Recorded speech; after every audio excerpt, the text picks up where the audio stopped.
What's going on, world? Welcome back to another edition built by the Red Stick Podcast, presented by Elevate Treatment and Legacy Center. We come to you every Friday. You can follow us on YouTube, TikTok, Instagram, and Facebook. It's your boy, Michael Oakley, the one, the only, Ronnie LaDuff, and we got a very special guest. Bruh, very special. We told him we was coming out hitting. We told him we was coming out swinging. Look, check this out. We always talk about being built by the Red Stick, ladies and gentlemen. You know, Baton Rouge, everything about the community, but everybody affected in different ways. So we went all the way to Indiana. Just not Gary, Indiana, where the great Michael Jackson from, but we went to Indiana and got Miss Kate Garn in the building. So Miss Katie is actually celebrating 225 days sober today. Is that correct? 225. Is it 225? 226. 226. How can I take a day from her? Take a day from her. Miss Katie is a fighter. She's a loving mother. She's an advocate for her sobriety. And most importantly, she's a survivor. She's not going to give up.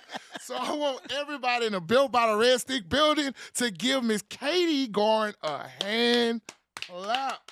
Welcome. Welcome. Super excited to have you. Y'all, she a celebrity. Don't let her fool y'all. I'm telling you. She is a TikTok sensation. Oh, man. So first and foremost, thank you once again for your time. We appreciate you joining us all the way from Indiana. We know it was a little bumpy, but hey, we're here. We're here. So first, you could tell our listeners. I know we got some people that maybe follow you. Just a little bit about yourself, and then we'll go from there. Yeah. So I was born and raised in Fort Wayne, Indiana. Fort Wayne. Went to Catholic school my whole life. Yeet.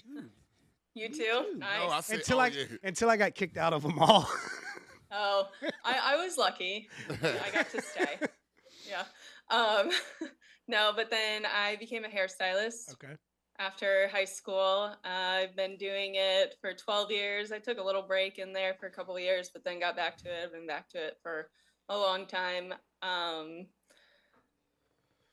There is a certain drinking culture within the hair industry. It's very common. Yeah. Me, myself, I got my first fake ID when I was 19. Oh, you a late bloomer. In hair school. I got it from another girl. In hair school? It said that I was 26. I looked nothing like her. And it worked until the week before my 21st. And then I got denied, and I was like, you guys let me in here all the time. Just let me in. I don't understand. So it's fine. But anyways, I'm digressing. But anyways, so yeah, I've been a hairstylist. I got married at 24. I am not married anymore. I do have a 5.5-year-old son. Shout out, son. Yeah. And my drinking really escalated after I had him because of postpartum. So looking back, I was definitely a problematic drinker when I would. But I would not have considered myself an alcoholic before that. Yep.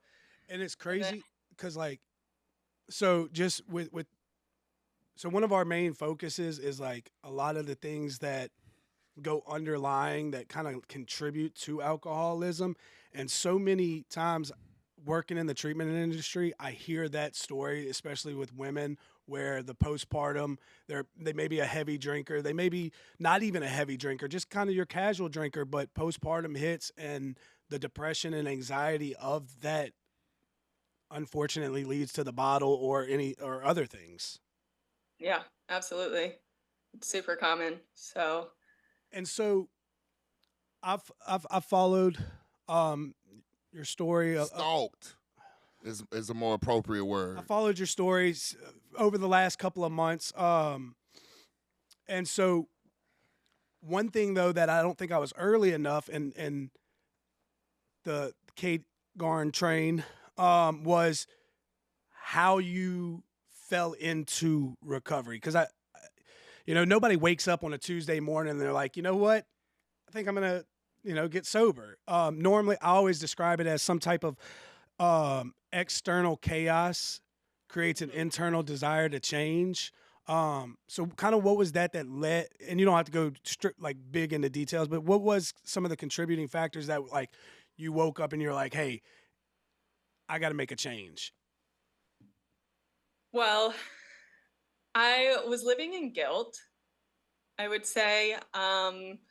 I was obviously drinking every night, and on some days I started drinking early, and it was really affecting my mental health.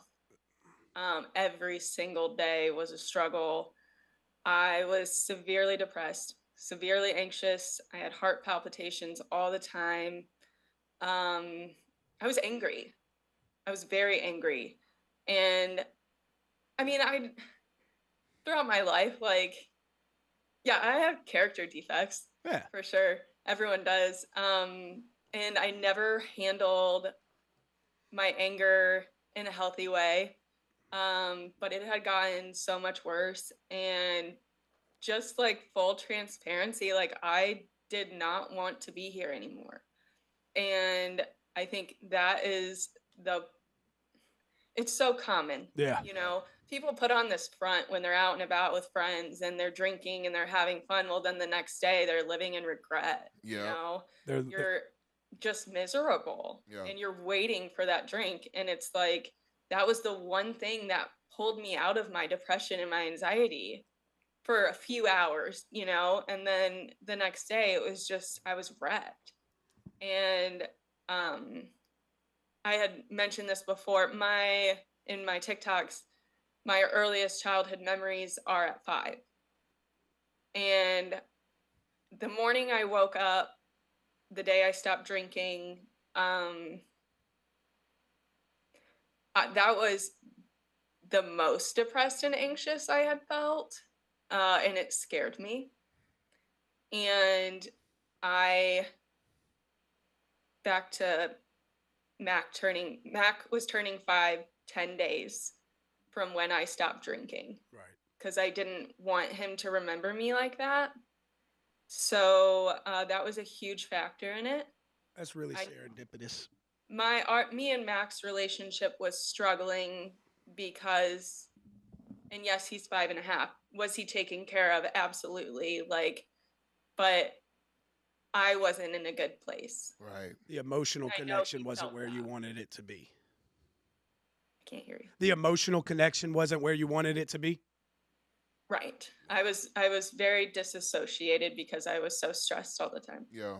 And one of the crazy things and just relatability to it, and like I talked to you before, and me and Ronnie have said, like, our message is like unity and inclusiveness, and how people can be from different backgrounds, such as me and Ronnie, different states, different areas, yet a lot of the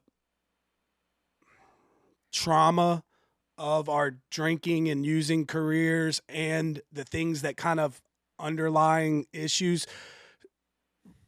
So my story is I was using and ripping and running, and my son, my oldest son, was born premature, addicted to substances on my sobriety date. So his birthday is my sobriety date. If I continue to do what I'm doing, by the grace of God, I'll make 9 years March 1st. And so, like, I remember it like it was yesterday, like you said, like that waking up and that guilt and all of that stuff. And I actually didn't even know my son was born until 5 days after, because I was in treatment and he wasn't supposed to be. I was supposed to have time to get ready. And I remember, like, my counselor saying, like, do you want to go see your son? And that guilt that just weighed on me. And thank God that I was in a good place, because had I not been in a safe place, because where I could receive the things that I needed, who knows what my story would have been. And Ronnie, I'll let him talk about his battles with the mental health and stuff. Yeah, the exact same thing when it came to the kids. My 3 oldest kids, 17, 16, and 10 now. Like, I probably was in their life like 2 months out of their whole life. Like, I was either incarcerated or in rehab. So whenever I got sober, it's like I didn't even know who they were. Like they didn't know who I was. And then, speaking about the mental health, like just everything that, was going on in my life, like being homeless and, just the depression and just that evil spirit over me, that dark place. Like I had 6 suicide attempts, so I've actually attempted to take my life due, to the battle in depression and undiagnosed depression too. Because a lot of times on this platform, me and Michael talk about, and it's pretty cool because, we can bounce ideas off each other, and being raised in different cultures, we can kind of see, different perspectives. And it's like in the Black culture, like we didn't talk about like mental health and depression. And not only did we not talk about it, like we didn't understand it. Like, so we would just go to church, pray, you know what I'm saying, do a little something with the preacher and, get a little oil on our head, and then we go on about our day, not knowing that I was like battling internally that probably needed some medication to help me through it or some type of therapy. And I'm still, even like Mike say, God say the same, April 13, I'll be 6 years sober. I'm still trying to build that relationship with my kids to the point to where they're comfortable enough with me to like not share stuff with me out of like a fear of me saying something, but just getting used to sharing stuff with me and having that connection. So excuse me, I'm sorry, I'm getting nervous. I'm in the presence of a celebrity. I don't know how to act right now. The fact that you getting sober while Mac is so young still, like that's very important. I wish I would have caught it when they was younger because they older now, so they have their own kind of ideas and thoughts. But I do have a 2-year-old, and she is a trip. And so you put together some time now, and what has been like some of the hardest like things you've had to deal with, since being sober? So, the guilt, the regret, that really, I'm still struggling with that. Yeah, I think I probably still will for a while. I do as well. Like I do as well. You're not alone. Yeah, yeah. I mean, it's a huge part of it. Like, you have to like realize all of the shitty things you've done through drinking, and it's like some of it you don't even realize was as terrible as it was until you get sober. Yep. Yeah. It's like, wow, no, that was actually really messed up. Like, it was messed up before, but no, that was like not The guilt, not okay. the guilt and remorse of a clear head. Yeah. Sorry, what? The guilt and remorse of a clear head. Yes. Yes. So definitely the guilt and the remorse is challenging. When I quit drinking, I thought that the depression was going to get better. Just disappear. What's that? Just disappear. Yeah. No, it doesn't. It got worse, drastically worse. My anxiety went away. That was manageable, but my depression reached a bad point. Right. Yeah. Obviously, like I'm huge on mental health. Because I've struggled with it my whole life, like I'm very much that person that's like, talk about it. Like, you cannot keep this in, it's going to eat you alive, Yeah. So, yeah, the struggle is real, but. So at the point you're at right now, what would you say is, so obviously you just experienced your first Christmas in sobriety. You have your first New Year's. You made reference to your birthday coming up, so you got your first birthday. And so a lot of these things, and I don't know up in Indiana, but Christmas, New Year's, those aren't nothing but excuses to have family get-togethers and get drunk and party it up. Birthdays, same thing. So, what are some of the things that you did, especially for our listeners who are early in their sobriety, as those events came, to prepare yourself?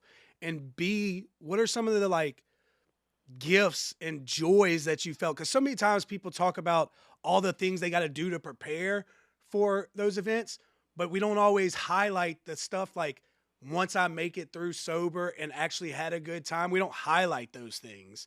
And that's an important aspect, because I tell people all the time, like, I have the ability to gain your attention by telling you what I've been through, all the bad stuff I've been through, but you're not going to continue to give me your attention if you don't see all the joy. So I gain it by what I've been through, but I maintain it by telling you that there's joy and expressing my joy. So kind of two parts, like, how'd you prepare for those things and or continue to prepare? And B, what are some of the things that brought you joy in getting through those things?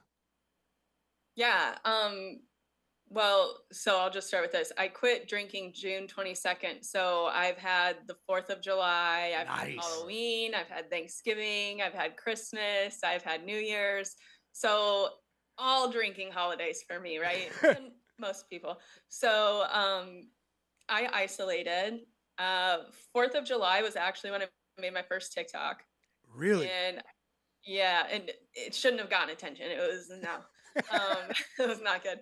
But I laid in a dark room all day, did nothing, just cried, and my ex had my son, so devastated. And then Halloween, I'm 3 months in.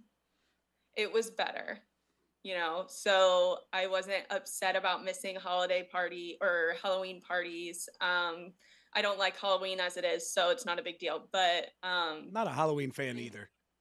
yeah, It I just don't know, doesn't do it me. for me. I don't do scary and whatever. I love scary. I don't like Halloween though. Yeah. I say I do scary. I just don't like Halloween. Oh, yeah, no, for religious reasons. Yeah, I'm just not. I don't know. I'm not into it. I've never have been, but I like it for Mac. There we go. Anyways, Thanksgiving was the hardest holiday for me. Still struggling with relationships and things like that, and being alone for half of the day,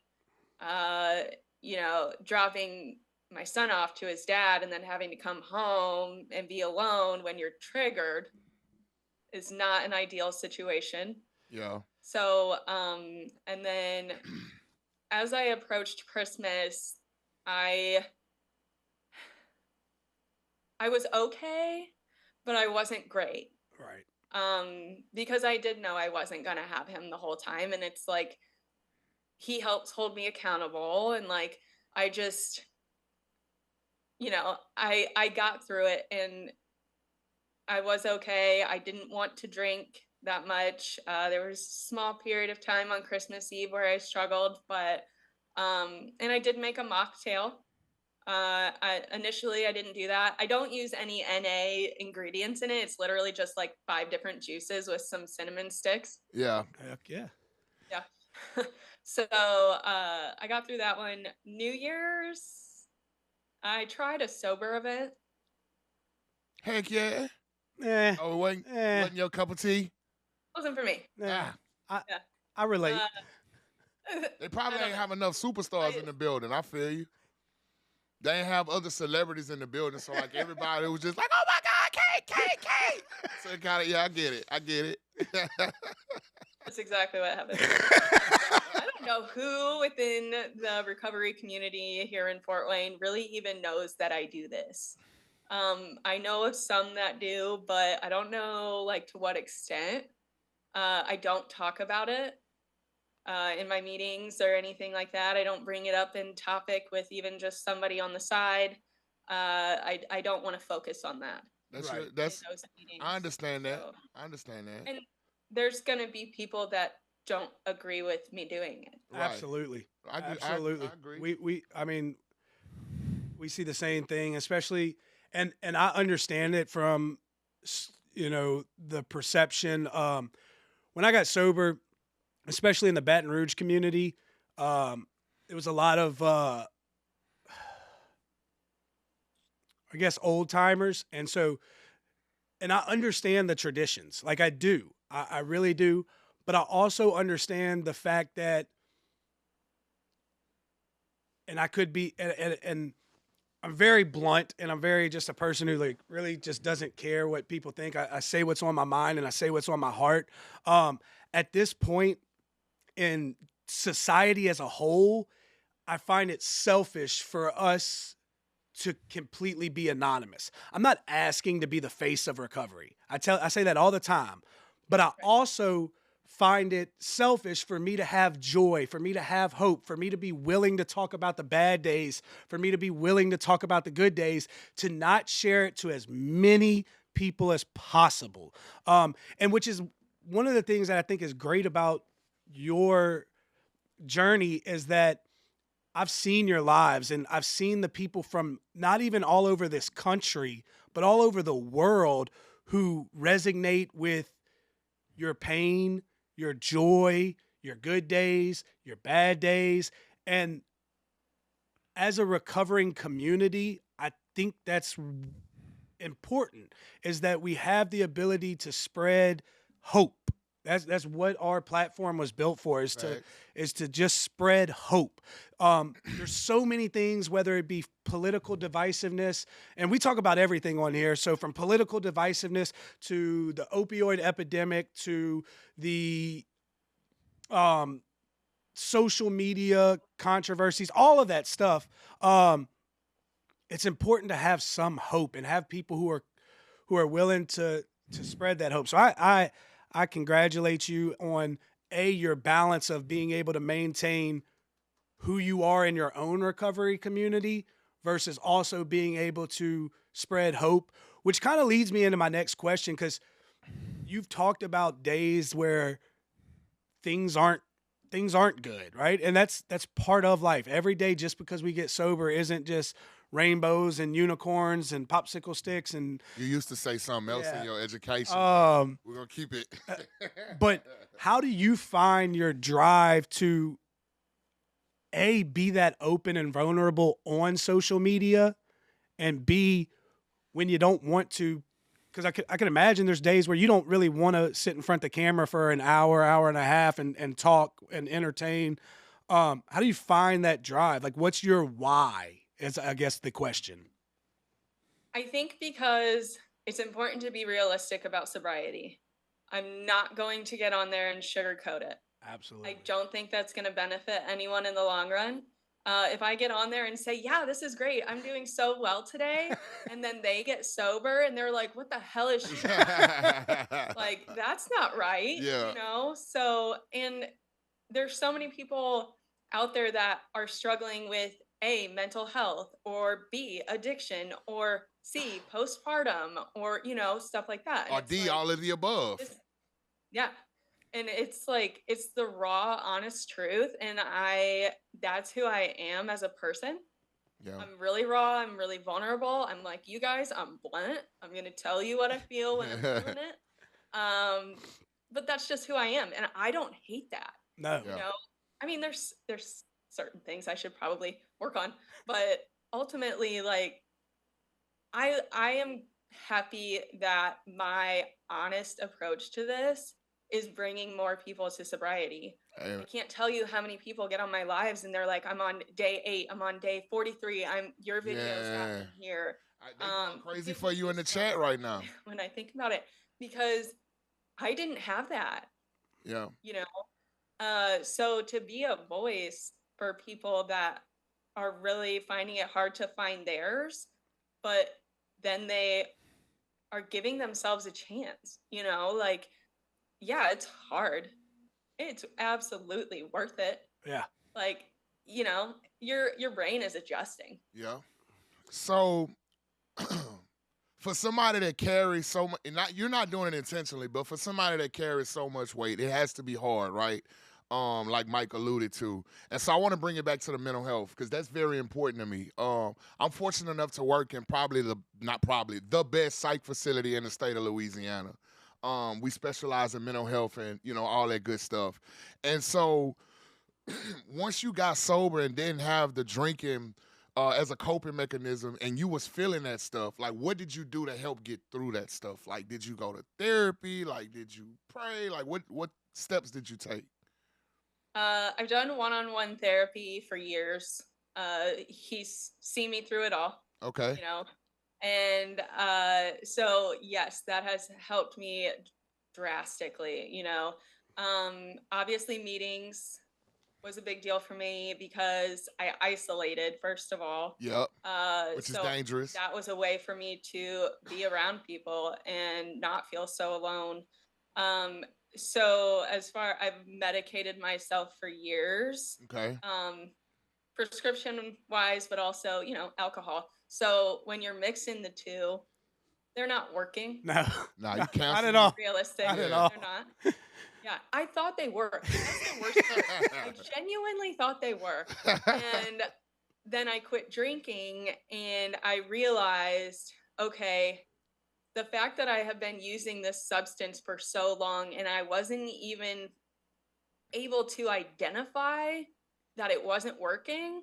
And then to realize, okay, I'm wondering if these really aren't working now because my entire brain chemistry is adjusting. Right. So I have a psychiatrist. Okay. Love her. She works with me. And if it was severe, and I called their office and I was like, look, we got to figure this out and we got to figure it out now because I cannot go another day like this. And they worked me in. Her office lady called me 4 times. Can you do this time today? Can you do this? Whatever. And really, I appreciate that so much because you don't always get that kind of help. Right. So the fact that I elaborated and I was like, look, I'm a recovering alcoholic. I am struggling right now. I cannot do this. And she was like, oh my gosh. She was like, congratulations. She was like, I get it.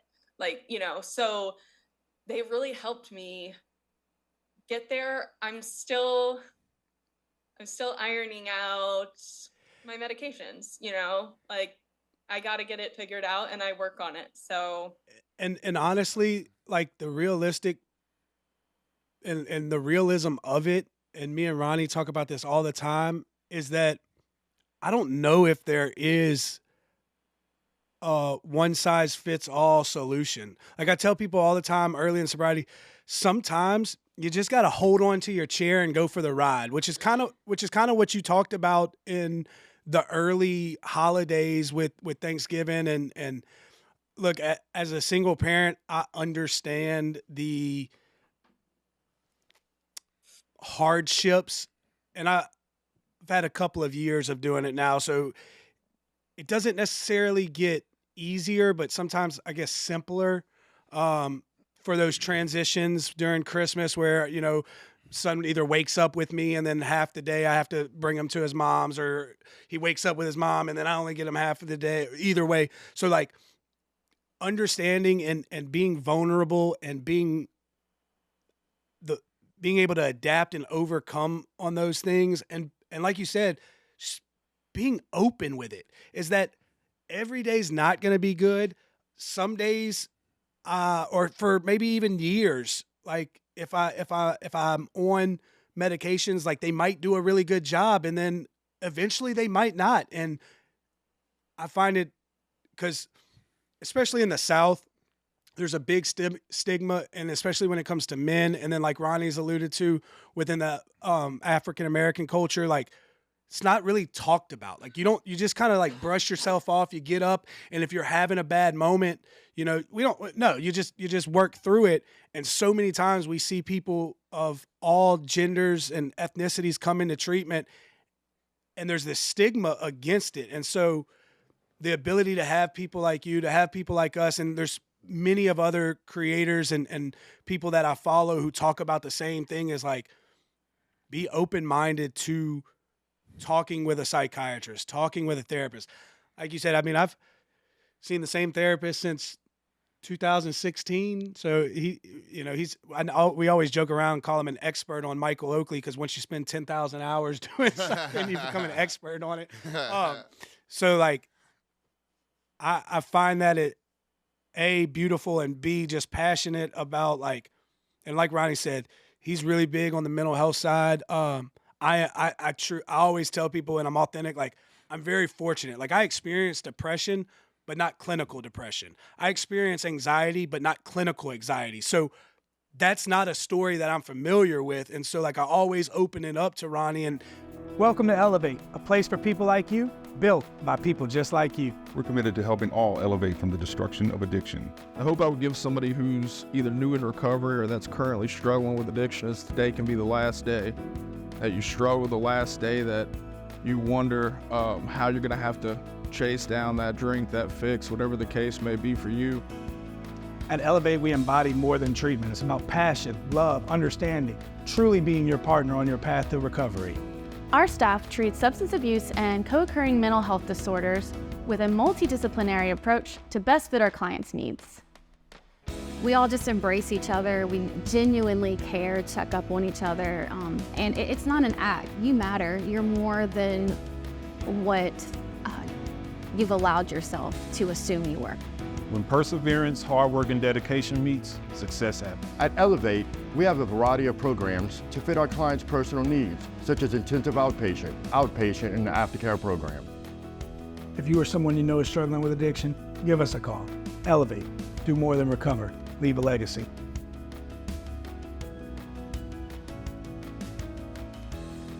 And listen to his advice and hear him and become open-minded on how to operate within those things when people deal with them, because it's a big thing. So I appreciate your vulnerability. Absolutely. So I was on my side chat just now. Like we have a Built by the Red Stick fan base, and so they all want to know, what does a daily routine for a celebrity like you looks like? Like when Katie opens her eyes and when she closes her eyes, what does that look like? Well, I get up, I get Mac around, I get him to school. I do hair, but I've really kind of, with all of this going on, TikTok and all of that, I've kind of cut back to part-time. So I will drop him off at school. I'll come back. I check all my messages. I'm responding to everybody as much as I can to help, whatever, give them resources. I get a lot of that. And then I'll either make a video, I do lives. I pick Mac up and I'm a mom, Hey. But the difference is I'm picking him up and coming home and I'm not opening a bottle of wine. Yeah.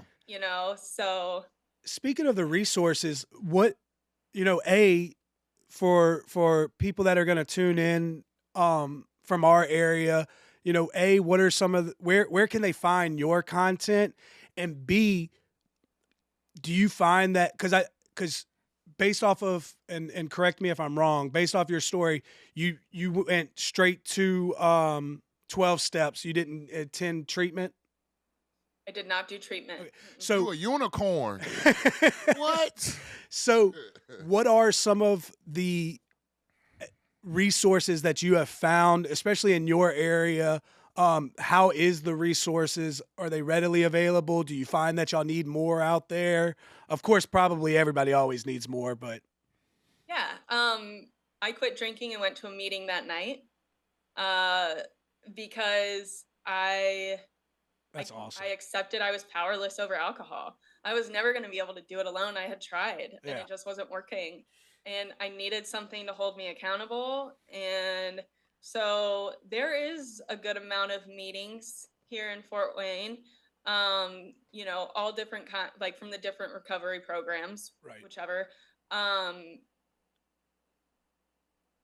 I wish that there could be certain kinds of meetings, certain age groups. There's not really anything like that around here. The meetings are great regardless. Right. I think a young person's meeting would be nice, just for, it's relatable. But that's just around here. There's young people meetings in all other places. The meeting guide app is amazing, because it just adjusts to wherever you're at and it'll show you where it's at. And if you need a meeting, you find one, you can go. That's really what I've used as far as resources, since I didn't do treatment or detox or anything like that. I gotta know. I'm sorry. I don't mean to cut you off. So you had 4.5 years of straight drinking and you just stopped. What did you do for detox? White knuckled it. you didn't have a seizure? Like you didn't delirium tremens? Like nothing? No, I had, the dizziness, the nausea, the fatigue, the headaches. I was alone most of the time. And as far as hallucinating, I actually think I was starting to hallucinate towards the end of my drinking. You started seeing double of everything, huh? What's that? You started seeing double of everything. Right. Yeah. No, yeah, so I was incredibly paranoid. I do remember that. I think I may have hallucinated a couple of times. I'm not 100% sure because there wasn't anyone there where I could be like, yo, did you see that? Did you hear that? Like, maybe it really did happen. I don't know.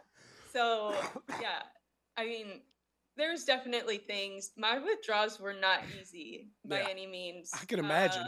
Dude, I'm up a few times, I'm amazed. got sick. Yeah, so, and they lasted. Oh my God. How Hold on real quick. Disclaimer. Us at Built by the Red Stick, we do not condone or recommend that you try to detox from alcohol without any help. Please seek medical professional attention immediately. Thank you. I'm sorry. Go ahead. I had to put that out there. I say that too. I say, do not quit cold turkey. Yes. Do not do that like me. I don't know your drinking circumstances. You don't know what can happen. I wasn't smart about it. Yeah, I know that. That's scary. Golly. All right, go ahead. I'm sorry, bro. Shoot. So, what do you find? And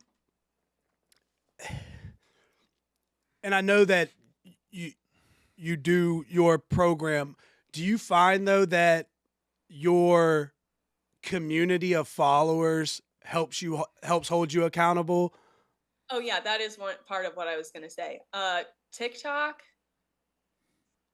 unmatched. Yeah. The amount of support is insane. It's so amazing. In my life, in sobriety, you lose people. Yeah. Yeah. And you also are able to set healthy boundaries for yourself. Yeah. Say it again for the people in the not back. engaging with you anymore. I can't do this, So as far as people like counting the days with me, congratulating me on a milestone, I get that from TikTok. Yeah. Yeah. So, Yeah. Because the internet is filled with people who just, for lack of a better term, are haters. How do you deal with that? Especially Not with well. mental health and everything. Not well. Yeah. You just, I do to an extent. I've gotten better. Thank God for filtered comments. Yeah. But it's like self-sabotage. I'm like, what'd they say? Let's just feel like shit about ourselves. Look, I seen when we started our relaunch, I seen one bad comment. And I'm like, I want to fight him. Where is he at? Where is he at? No, some of it I can let roll off my back. I've been told you're going to relapse. I've been told I'm a piece of shit mom. I've been told I'm looking for attention, and it's like, do you, dude? Yeah. If that's what you feel, that's what you feel. I'm literally getting on the internet, on TikTok, and saying the most awful things about myself. Right. Who better to Please bash myself than me? Watch me make a fool of myself some days. And that's to help. And I tell, people ask, so I've worked in the treatment industry for eight and a half years? Almost 8 years. Yeah. And people always ask, because like you said, A, you lose people, B, friends that you make relapse or even worse sometimes. And people always ask, they're like, what keeps you going? And I'm like, it's the people like Ronnie, right? And it's the successes. And so just on a personal level, I'm going to do something that I probably fuck them, right? Honestly, I have tuned into your lives probably more than any other creator. just because I enjoy the rawness of it. It's not, like you said, it's not somebody trying to sell something. It's not even always just strictly sobriety. Sometimes it's just you have you love candy, and I'm like, I relate. But I have seen the people that literally find joy, and seen the comment of John Doe, and I don't memorize their names or anything, but John Doe, who tuned in on Monday and said he had 17 days, and then tuned in on Tuesday and said he had 18 days. And I can only imagine some of your early followers, and you've seen them grow. And that's the beauty of it. Like, when we focus on like the beauty of like Ronnie's, who I got to watch his whole journey, and there's plenty of other people, like, that's what keeps me going. So if that can be inspiration for you to keep going, because what I believe what you're doing is impactful and beautiful, I hope that helps. Yeah, it absolutely does. Yep. And I'm blunt on my lives too. Like, I'm so like, I know. I will be your hype man all day. But if you're gonna get on there and say hurtful things that affect me and the other people on there, I'm gonna tell you to get off my life. Yeah. Blocked. Bye, Felicia. You blocked. Wait, do you have any mods? What? Do you have any mods? Moderators. Moderators? Yeah. Okay, so I knew two people that possibly was probably looking for another job. You know? So I was reading your bio, and if I get too personal, please, like, you don't have to answer it. So I seen that your son was diagnosed with autism. So what has that looked like for you? Not saying it's a problem or anything, but has that added anything to your situation? I'm trying to be as sensitive as possible. I'm sorry, I don't know what to say. I'm picking up what you're putting down. Okay, yes, ma'am. Yeah. Yeah. So the diagnosis process was very, very hard for me. And I've spoke about that in my TikToks too. Blaming yourself. Behaviors are hard. Yeah. They can't control it. And there's only so much as a parent of a child with a disability that you can do. Right. That they're even going to respond to. And so my coping mechanism was pouring myself a glass of wine and then drinking the rest of the bottle. Yeah. Okay. Because I had been hit all day or screamed at, or we would try and go out in public and it was a massive meltdown and I was stressed out, or, just stuff like that. So my anxiety level with it was so high, and I reached a point where he was stronger than me, and I didn't necessarily want to go run errands because I knew I wouldn't handle it well, and I would just immediately want to drink just to like numb it, And through sobriety, like meltdowns were such a trigger for me. And then now, like, especially at the beginning when he would have a meltdown, I was just like, I want to drink because there's only so much I can do. I can't stop this.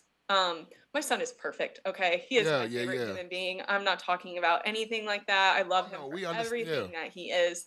This is more just your reactions. If you have a child with a disability, you can relate. Yeah. Right.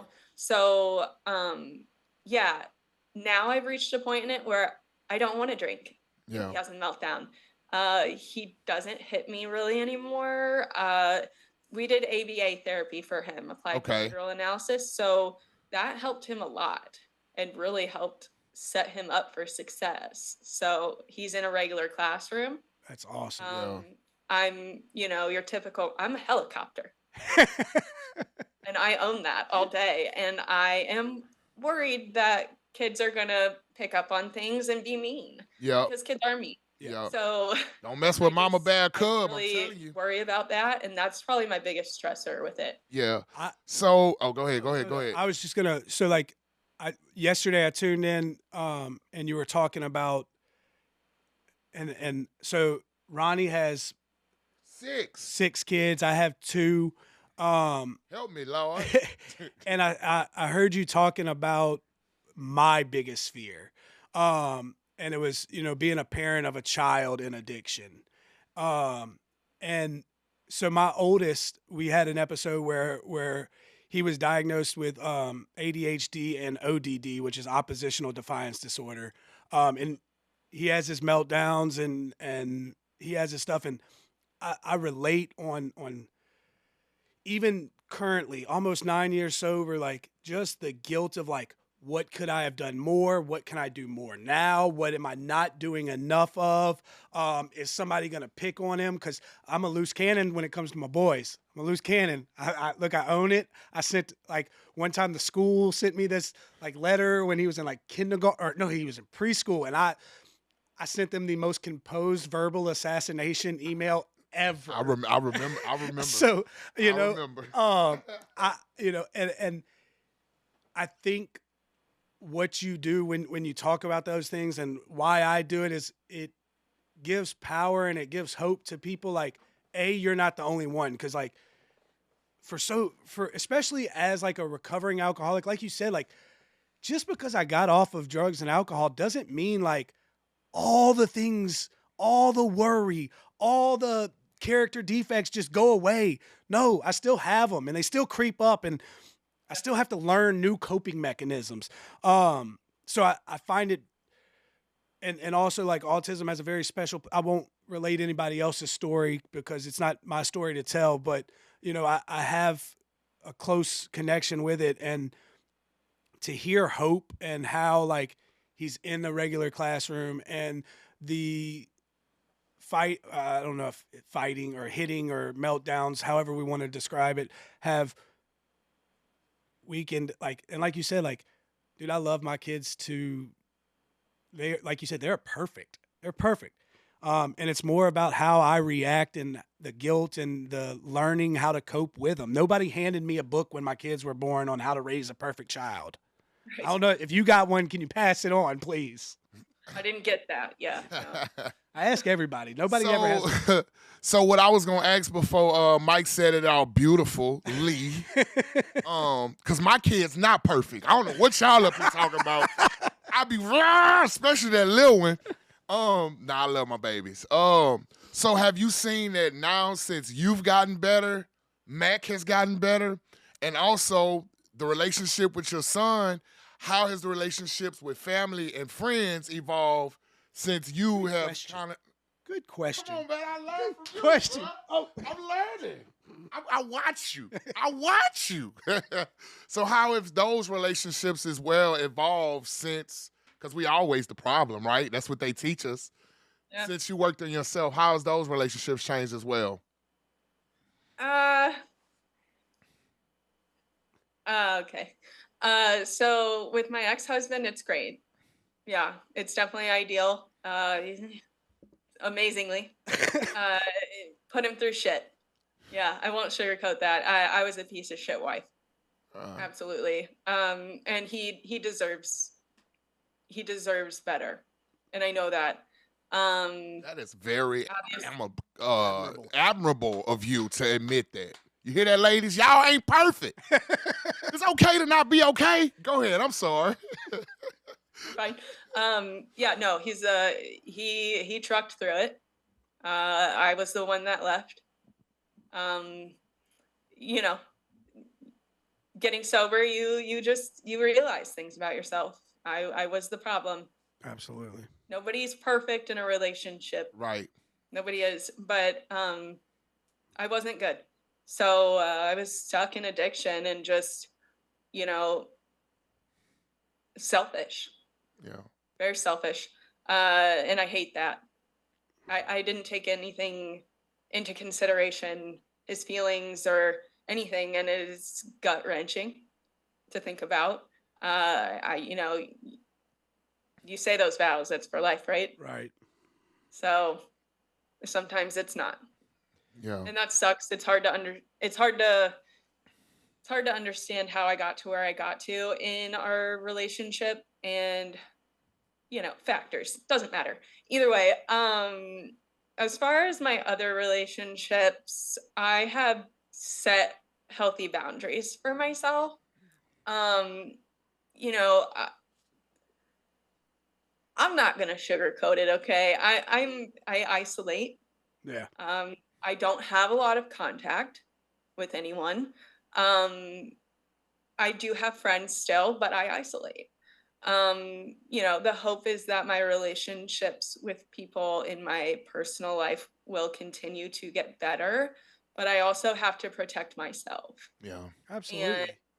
And by protecting myself, I'm also not subjecting Mac to being in situations and seeing his mom feel a type of way, stuff like that. So it actually has been good for me to isolate. I am reaching a point in sobriety where I'm ready to not isolate anymore. There you go. But yeah, relationships are hard. And you know, I've met people in these meetings and they're very friendly and stuff. I just have to reach a point in it where I can make plans and do things, and it's hard. I am busy, you know. I have TikTok. I am a hairstylist. I am a mom. I have all of these things. So to try and find time for other things is hard. Yeah. Yeah. And I'll tell you this, like, peace, internal peace, has been the hardest thing that I've ever had to achieve for myself. Yeah. And so I understand on the most deepest level doing everything you can to protect that. And like you said, like as we grow in our journey and whatever facet of life people are in, whether they're overcoming substance addiction or alcohol addiction or gambling addiction or overeating addiction or impulse control or whatever it may be that they're overcoming, as we overcome those things, like the growth happens. It doesn't happen overnight. It doesn't happen. One of the most profound things that, and it was the simplest thing I ever heard in my life, but it just, I don't know why, it always resonated in my mind. A counselor in treatment, I visited treatment multiple times. I wasn't a one and doneer. A counselor said one time, he said, you know, if a jackass goes 10 miles into the woods, it takes him 10 miles to get out of the woods. And so like, I think as we do and as you do, and as we've alluded to multiple times on this episode, being patient and doing the work and recognizing that it's not perfect and you'll have your good days and you'll have your bad days is the most important aspect of this journey. Yeah. And being real. Like, we can't sell this false hope that life's going to be perfect as you overcome. One of my favorite things is the build and the process and the experiences of going from being an person who isolates to having one or two people that I contact and go out with regularly. And still to this day, at 9 years, like I have a very small circle because I protect my peace. It's a valuable thing to me. So I love it.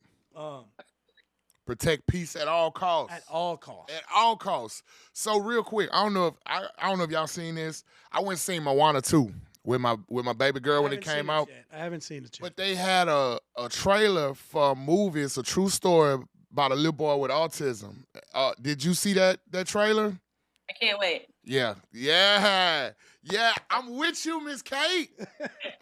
I can't wait. Yeah, it looks so good. Yep. And I told my wife. Do you know the name of it? It's like Beautiful Boy or something like that. Yes, something like that. I don't know. There is another movie called Beautiful Boy. Okay, That's well, about maybe, addiction. Maybe it's not that one, but this guy, I'm going to see it. You know what I mean? Because I'm the type, you know, like Mike talk about all the time. Even though I don't deal with that, I still like to educate myself on different stuff to make myself an asset. Everybody should see that movie. I'm definitely the whole family. We going. Like we already all seven of y'all. All 8. All 8 of y'all. All 8 of us. It's That's 6 kids and 2 adults. That's an expensive movie date. Matter of fact, send me some of that TikTok gift money so I can take my family to the movies. Start a GoFundMe on your TikTok. That's a $300 date right there with concessions and tickets. Easy. Well, look, Miss Kate, this is Ronnie's worst time because our time has come to an end. This is when my depression really sets in. You know, before we leave, is there anything else you'd like to say or share, or any questions you have? No, I just really appreciate you guys reaching out, wanting me to be on here.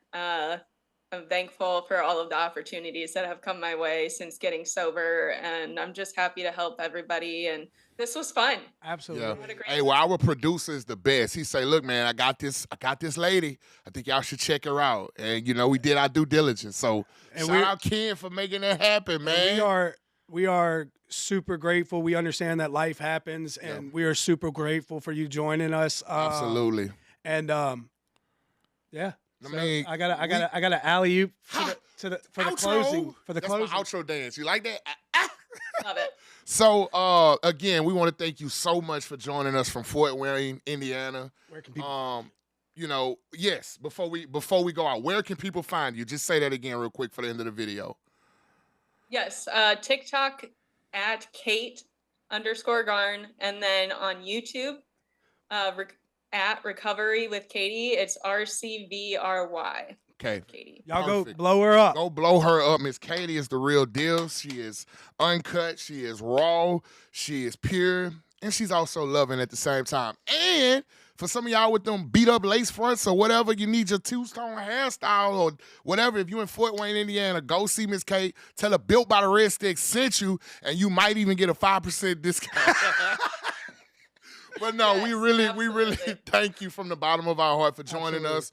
We know you took time out of your busy schedule, so we're not gonna hold you no longer. And to our loving viewers and subscribers, we see y'all. We love y'all. Keep running it up. Don't forget, we're finna be announcing that contest very, very, very soon. Free shoe giveaway. 2 pair of shoes for free with 2 Built by the Red Stick shirts. And as always, we'll be back at the same time, at the same place, with the same producer. Built by the Red Stick, baby. Built by adversity, led by courage. We love y'all.